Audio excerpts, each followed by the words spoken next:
ராஜாவா?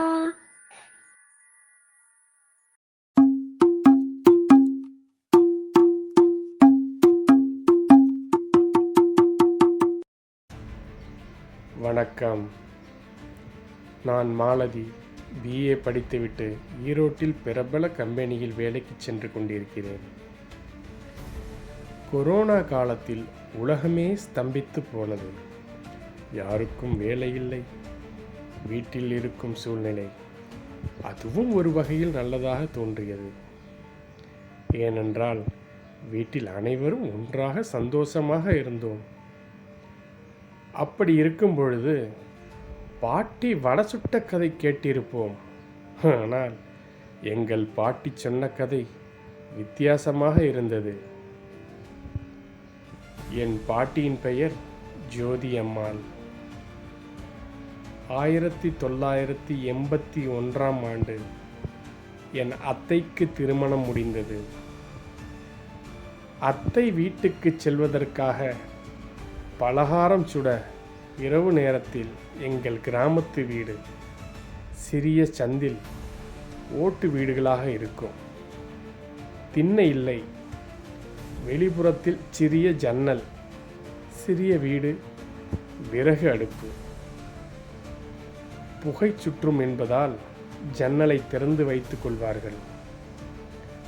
விடிந்தால் அத்தை வீட்டுக்கு போக வேண்டுமென அவசரமாக பலகாரம் செய்து கொண்டிருக்க நள்ளிரவில் ஜோதி எனும் சப்தம்.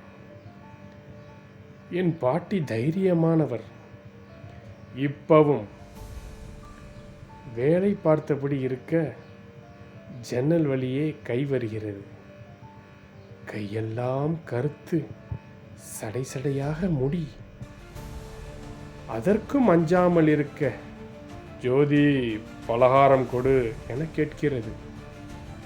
பாட்டியும் இரு தருகிறேன் என சொல்லி வேலை பார்த்து கொண்டிருக்க மறுபடியும் ஜோதி பலகாரம் கொடு, இரு தருகிறேன் கூறிக்கொண்டே இருக்க விடியும் நேரம் நெருங்க இப்போது கனத்த குரலுடன் ஜோதி தருகிறாயா இல்லையா?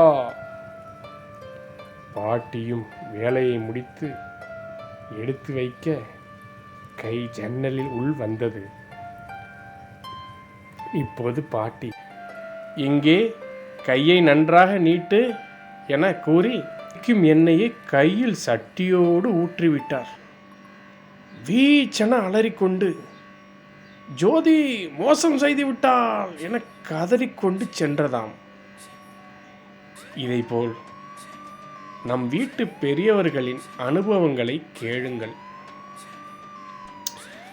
நம் தலைமுறைகளே சிலர் கதைகளை நம்புவதில்லை. ஆனால் இதுவெல்லாம் நம் முன்னோர்களின் அனுபவங்கள். காலங்கள் மாறினாலும் இதுவும் ஒரு பொக்கிஷம்தான். நன்றி. மீண்டும் அடுத்து ஒரு சுவையான கதைகளோடு உங்களை சந்திக்கின்றேன். வணக்கம்.